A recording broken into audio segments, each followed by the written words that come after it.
few decades ago, you'd go to the library to research a topic. Now you just have to open up your browser, go to google.com, and go through the search results. As a business, ranking higher on the search results page could drive hundreds, thousands, or even millions of visitors a month to your website, which could be worth big money with the right conversion strategy. So the question is, how do you rank higher on the search engines? Well, no one really knows because Google doesn't explicitly share its algorithm. But there are people who have cracked the code and have figured out strategies to consistently rank number one on Google. One of those people is Kevin Indig. He's worked with Dailymotion, Atlassian, G2, Snapchat, and Shopify as a search engine optimizer. I'm excited to chat with Kevin about the marketing-led SEO strategy that Adobe used to double its organic traffic in 12 months. Adobe is very interesting. Adobe is a business butterfly that has reinvented itself many times over the last years, right? They're generally a very underrated business in my mind and have also been able to significantly increase their traffic over the last 12 months. In this Marketing Powerups episode, you learn first, the difference between product-led and marketing-led SEO. Second, the top marketing-led SEO growth levers. Third, Adobe's winning organic growth strategy. And fourth, 2 things that's helped accelerate Kevin's career. For each episode, I create a Powerups cheat sheet you can use, download, fill in, and apply the marketing concepts to your business right away. You can go to marketingpowerups.com, get those right now. Are you ready? Let's go. Marketing Powerups. Ready? Go! Here's your host, Ramley John. Talk about SEO Powerups. That's your jam. You worked at G2, you worked at Shopify. And one of the essays that you have, for people who are tuning in, you have this great newsletter growth memo. And you wrote about integrators and aggregators and really how SEO plays in both of them. Can you talk a little bit about the both? Because it's a very, very interesting concept. So they're really 2 strong concepts in the SEO world, right? There's integrator and aggregator SEO, which you could also call marketing-led SEO or product-led SEO. And the fun thing about it is that in the last, I would say, 1 to 2 years, maybe since Eli published his book titled Product-led SEO, product-led SEO is kind of the jam and the thing, and that is totally fine and justified. And yet at the same time, a lot of people now think that marketing-led SEO is inferior and you shouldn't do that. And the reality is that it's just 2 different approaches. Both can work, but not every company can choose which one to go with, right? So some companies can do marketing-led SEO, some companies product-led SEO. And the main difference between them is actually who creates the content. That's a very simple question to get to quickly identify whether you're an integrator or an aggregator. Integrators have to create the content themselves. They write blog posts, they build lead gen tools, or they build landing pages. And aggregators can scale SEO with either user-generated content or a product inventory, say in the case of e-commerce, for example, or a marketplace like DoorDash, where you can order from inventory like restaurants, right, or delivery services. So it really comes down to who creates the content, and that decides how you scale SEO and how you think about SEO. I really, really love how you separated that marketing-led and product-led SEO.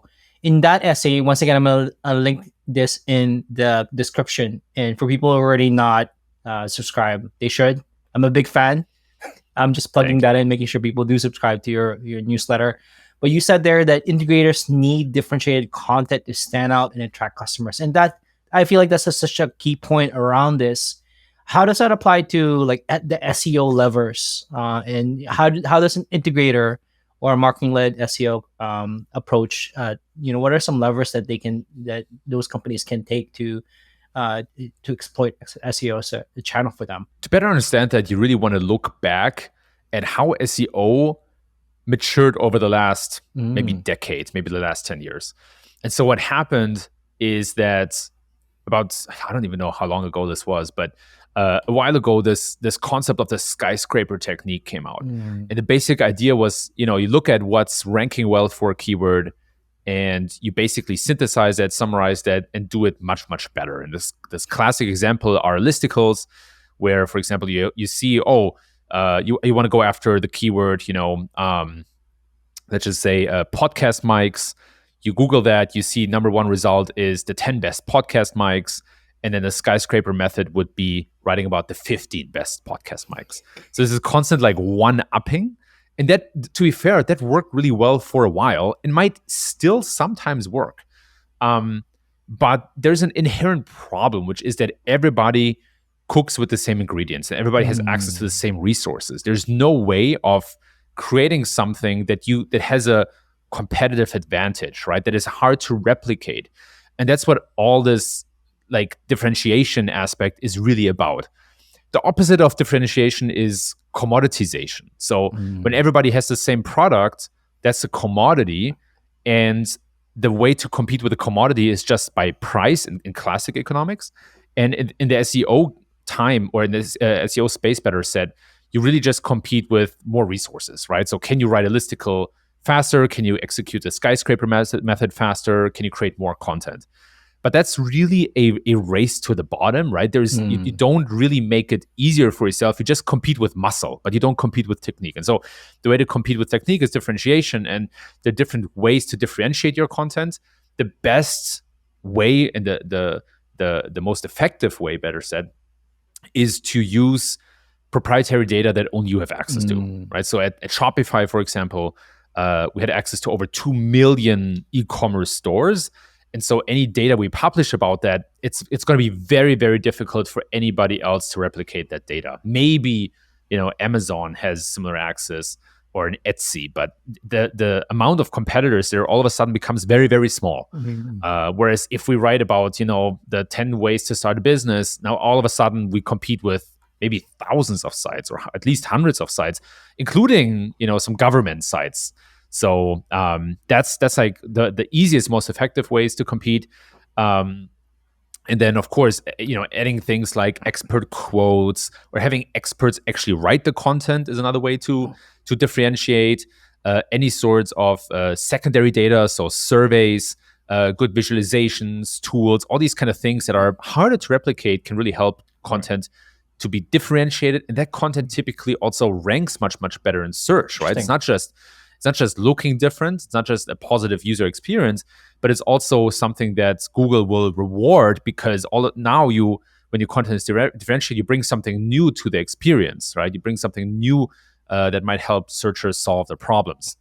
And it's one thing that's often forgotten is that differentiation doesn't just happen on the content level, but it also happens on the strategic level. So another way to differentiate is to say, okay, look, my competitors are all creating these super long form guides with 5,000 words plus. I'm going to do the exact opposite. I'm just going to super short form, just target maybe long tail queries. And every article is maybe going to be 400 to 500 words long. Or you only create listicles instead of guides or what is articles, right? Or you add a glossary. So there's an axis of the publication frequency and the length of the content that you can play with, and you can discover different formats. And the whole idea here is that when you think about differentiation, there's the content level and there's the strategic level. When we talk about the strategic level, you need to look at what are the competitors doing in their fields and how can you do something different to stand out. You shared this like really interesting 2x2 matrix on your newsletter around, on one axis is frequency, the vertical axis, and on the horizontal axis is timely versus evergreen. And what I'm hearing is to differentiate is figure out where your competitors is playing. Are they playing in the evergreen and low frequency? Then maybe you should go to another matrix where like high frequency and evergreen or somewhere else. Is that what I'm hearing correctly? Where kind of map out what your competitors are doing and then try to differentiate yourself from that. That is exactly right. And there's another dimension to factor in, which is, where am I and where are my competitors? Very often you have a situation where you're a startup and you compete against big incumbents, and they have an advantage simply because they've been on the market for longer, which is important for SEO because they've accumulated probably more trust, they've built more content, right? So when you compete with such an incumbent, you want to figure out, okay, where's the gap? Where's the opening that I can enter and compete with them head on? And that's why I built this 2x2, is to figure out, okay, what's the incumbent doing and how can I do something different that allows me to compete with them? And then after a while, you might want to compete with them heads on. You know, you might want to do the same thing that they're doing, just better. I'm not talking about the skyscraper technique. Sure, use it if you want to, but I'm more so talking about using the same strategy, right? So in the beginning, if they have long form, you might want to go into short form. And then after a while, after a certain maturity, then you might want to pivot back into long form and compete with them more heads on. Now that you have a stronger, brand and more awareness and maybe more content on your side. One of the thing the other thing that you mentioned around differentiation that reminded me is around like how important brand is in like, creating your own terms. We've heard of Amanda's Naftidads, zero-click content, and West Cow's like a spicy point of view. Just coining a term. You look at Eli. I heard earlier before we started recording. You're starting a podcast with the guy who wrote product-led SEO, and product-led SEO might have been around, but him coining or somebody coining that actually does that. I'm guessing that's a good way to differentiate your content, is making up a new term that actually makes sense. Is that right? Yeah, that is very right. And there's one thing that all of these, or that basically that there's an underlying technique to coining terms, right? You can just go out there and say, oh, I'm just going to call the skyscraper technique, I'm going to call it something else, maybe the rocket technique or something, or I don't know what, like catapult technique. And but most people then say, hey, why do you coin this term? Like that doesn't make sense. So when should you actually coin a term? And the answer to that is when you discover a new problem that doesn't have a name yet, right? Like the like zero-click content idea came from the problem that the Google landscape is changing very fundamentally. And some keywords might not get as many clicks anymore because Google is now showing the answer to them right in the search results. So there is an underlying movement. There's a new problem that entered the space that might not yet have a name. And it's and your kind of and that's basically the right time to give it a new name, coin a term, and coin a new methodology. Skyscraper was the same thing, right? Like Brian Dean noticed that everybody, like one thing works really well is this one-upping type of thing, and that didn't have a name yet, so he gave him one.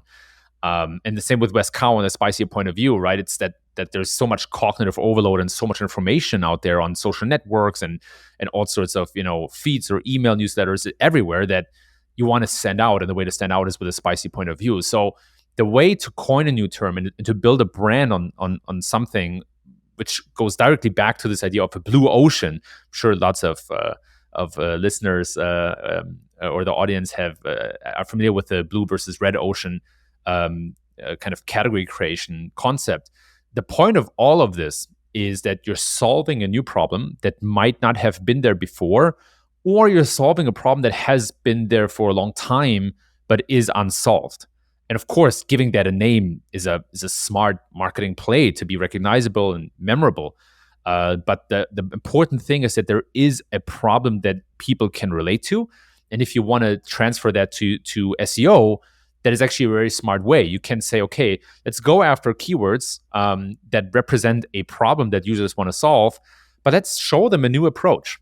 But it all goes back that there has to be a fundamental problem that already exists. If you make up a problem, then people won't care and it's going to be fluff. That is such a good. I've never thought of coining a term that needs to be associated to a problem like that. They're just like, oh, let's come up with something new. But that totally makes sense with what you said. I also feel like you said something there again that really resonated around like trust. I feel like all the things that you're mentioning around brand, the key factor that Google, with all their updates that they've been releasing recently, is around like how do you amplify trust?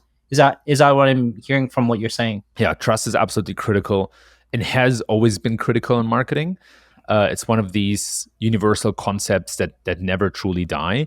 And the way that it reflects in SEO is the following. Here's the story.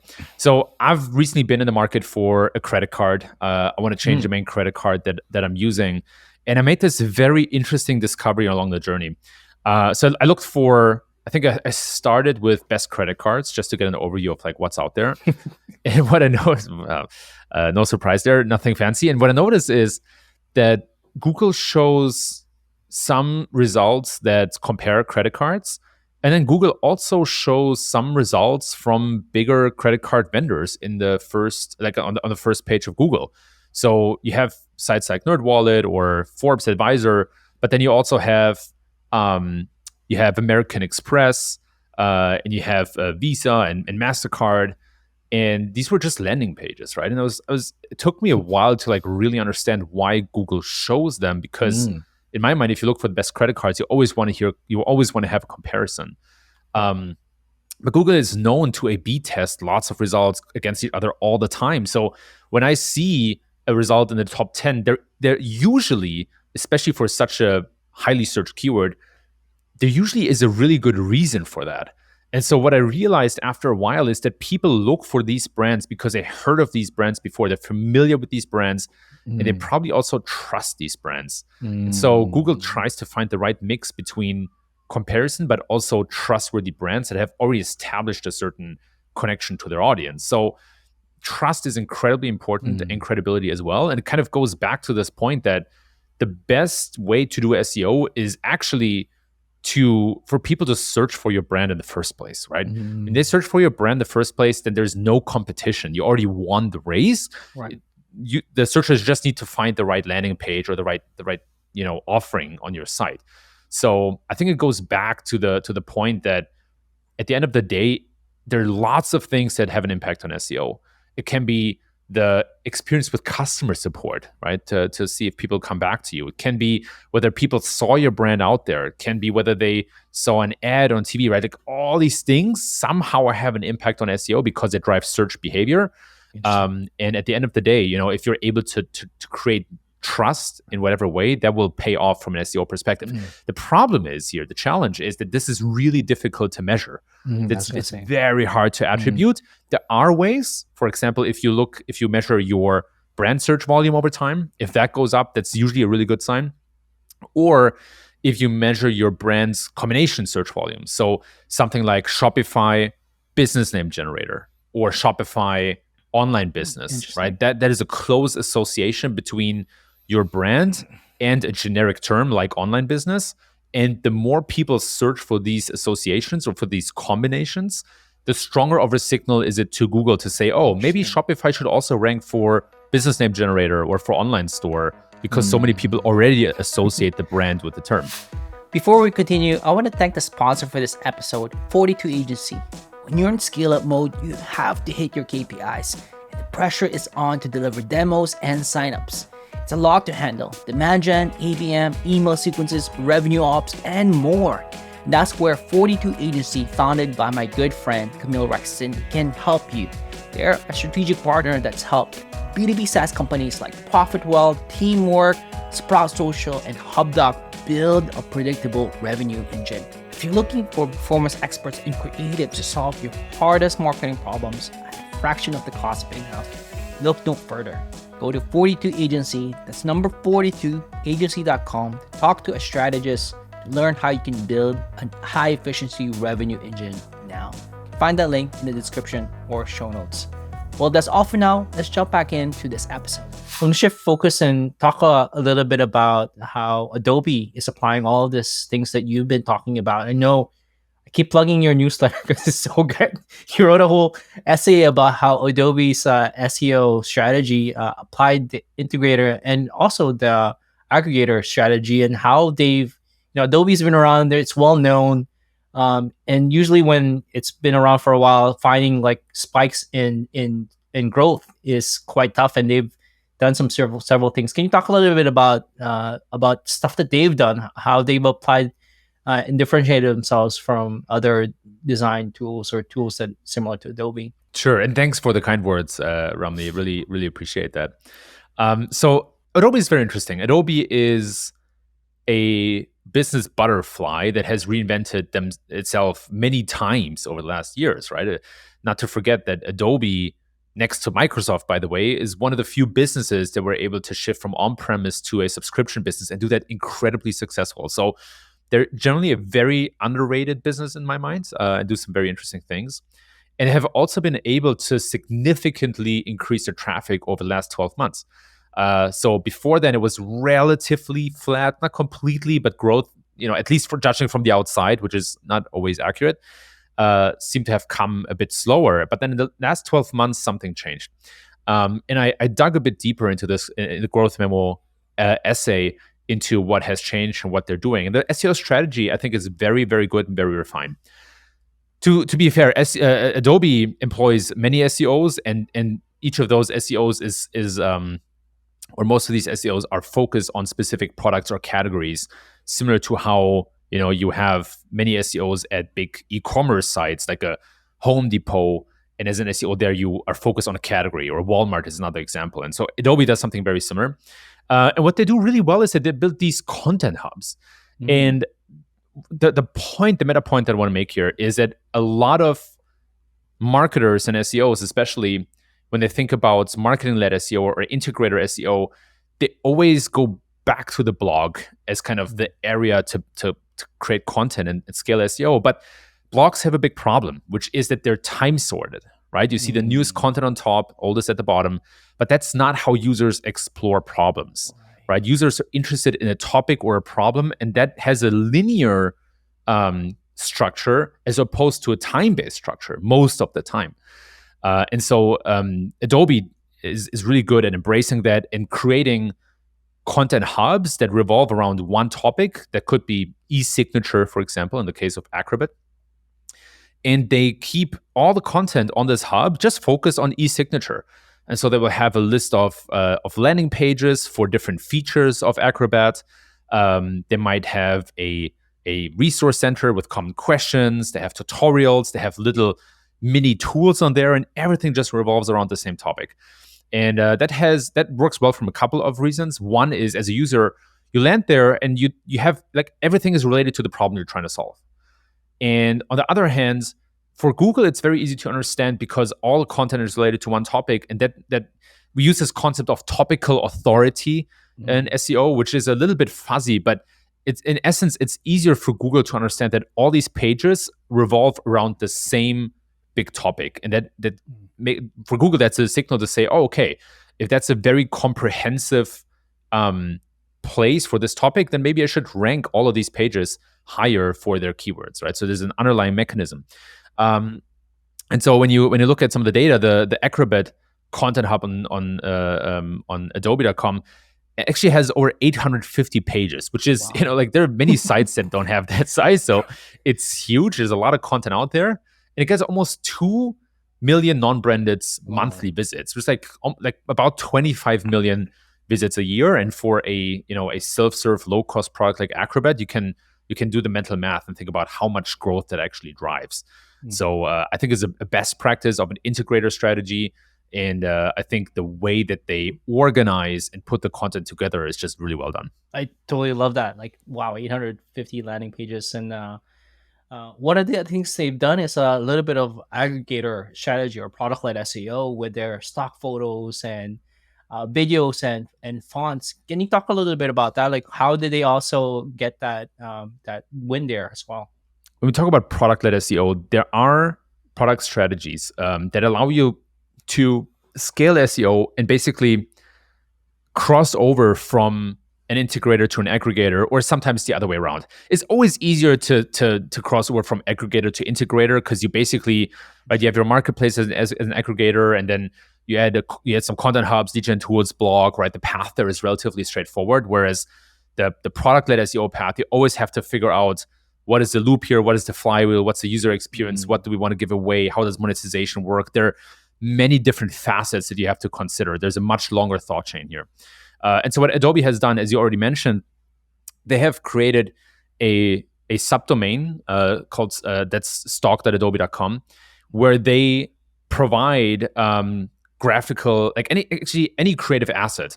They create some graphics, fonts, but also videos, sounds, tracks, or like sound bites, plugins. So basically, a catalog of assets that you can use, of course, in combination with the products that Adobe sells, but you can also just buy them for like a single license, right? So you can pay a much higher price if you want to use a certain font, but if you subscribe to Adobe subscription bundle, then of course you pay maybe nothing or maybe a very small price. So there's an acquisition strategy here, which is to aggregate these assets by category and make them discoverable by Google. So you don't have to log in to browse the asset library. You can just do this from the outside, and you find these assets through Google search. There's an engagement strategy here where you might suggest different assets that are complementary to the one you picked, or you might be able to browse an artist or a creator's assets library and all that kind of stuff. And then there's a monetization strategy, which is clearly sign up for the Adobe bundle, because that means you save a ton of money in the long run. But of course, it's very helpful for Adobe as well because they have more predictable and sustainable revenue streams. The last thing I actually didn't cover in that essay particularly is around their distribution. I know you mentioned that distribution is super important. They're on TikTok as well, Adobe. People talking about how TikTok's the new Google, but that's arguably true or false. But they have over 300,000 followers on TikTok. They have over 1.2 million subscribers on YouTube. Can you talk a little bit how important distribution is? Especially, it seems like Adobe is also, distributing their content in other places. And you already indicated, and I totally agree with the meta point here, that distribution is incredibly important. And it is important for a couple of reasons. But integrators always have the challenge that they're trying to build a direct relationship with their users, and they don't have an inventory that allows them to scale SEO in the same speed and breadth as an aggregator. And so integrators have to think a bit harder about their distribution. And the principle you want to apply here is that you always try to funnel users into an environment you can control. And there are a couple of options here, right? You have email newsletters, build an email list is nothing new, but is very, very important still. Because first of all, email inboxes are very, they're like intimate environments. If you invite somebody to your inbox and you open an email on an ongoing basis, that is a very strong signal of a relationship. But it's also that inboxes are just filtered much, much less than a Twitter feed or than YouTube or TikTok, right? So you have better access to your customers. And then the other option are applications. So native apps, ideally on a smartphone, are great ways to build direct relationships with customers. And it's also something that you can control much, much easier because you can ping them or send them messages, right? Notifications, all that kind of stuff. There is a way to overdo this, but ultimately you have a much, much more direct line to your customers. And aggregators, sure, they can do the same thing, but because of their size and because of their nature, it's much their distribution the distribution channels are much, much more innate and more straightforward because they're so big, right? They don't need to worry about that as much, whereas integrators really have to. And so the distribution angle here is often to have a direct line to your customers. And of course, you also want to be present on all the other surfaces, right? Like there are lots of benefits from, for example, also having content on YouTube as an integrator. You can tie that back to your website and combine these two by adding a video to your blog article or to Content Hub that has some benefits from a click-through perspective and just from a user experience perspective. And these two environments reinforce each other as well. You can funnel people to your YouTube channel from the website and the other way around.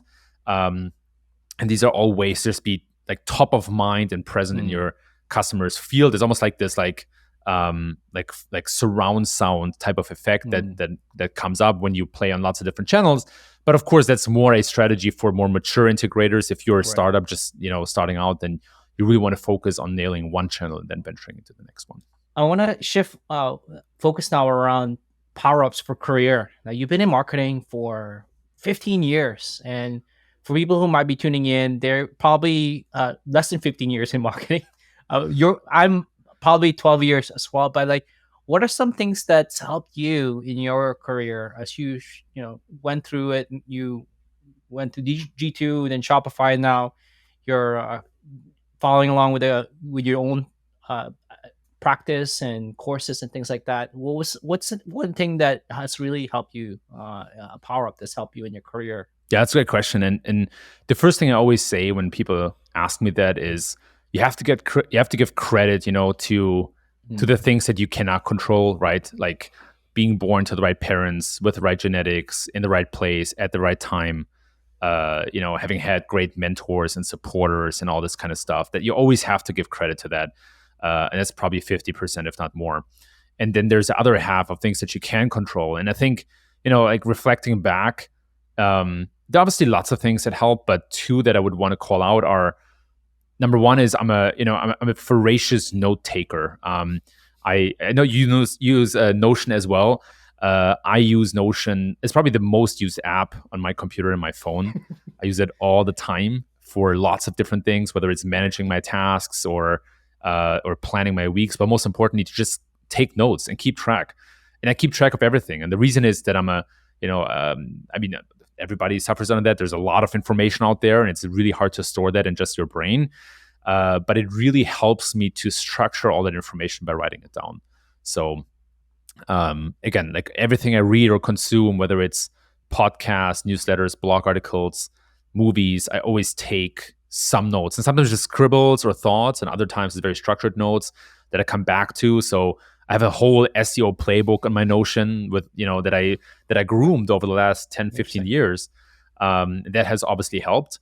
And then the second thing is that I learned about myself that I'm a relatively slow thinker. And so what really helps when you're a slow thinker is to just like sit down and like write down the things that you know, and then refine them over time, right? So I think I learned over the last years to work around slow thinking, and writing things down was a massive help. So if I had to pick one thing, it's just taking lots of notes and like grooming what I would call your digital brain. That's awesome. And I'm sure you can sell that SEO playbook that you have for several thousand, and people will gladly buy one day.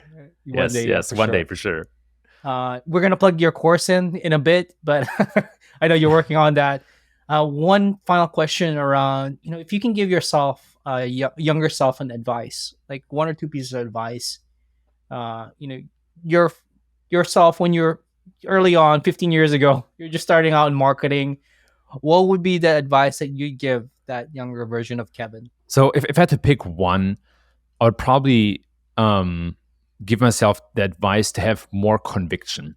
And I'm saying that because, one thing I learned about myself is that I often have good ideas, but I'm trying to be a little too democratic about pleasing everyone with these ideas and getting everybody on board and excited. And when I look back, I think one thing that could have made me more effective would have been to just say, listen, this is a great idea, and I really believe we should do it. And if some people disagree, and of course, like part of this good idea has to be to be able to defend it and to make the case for it.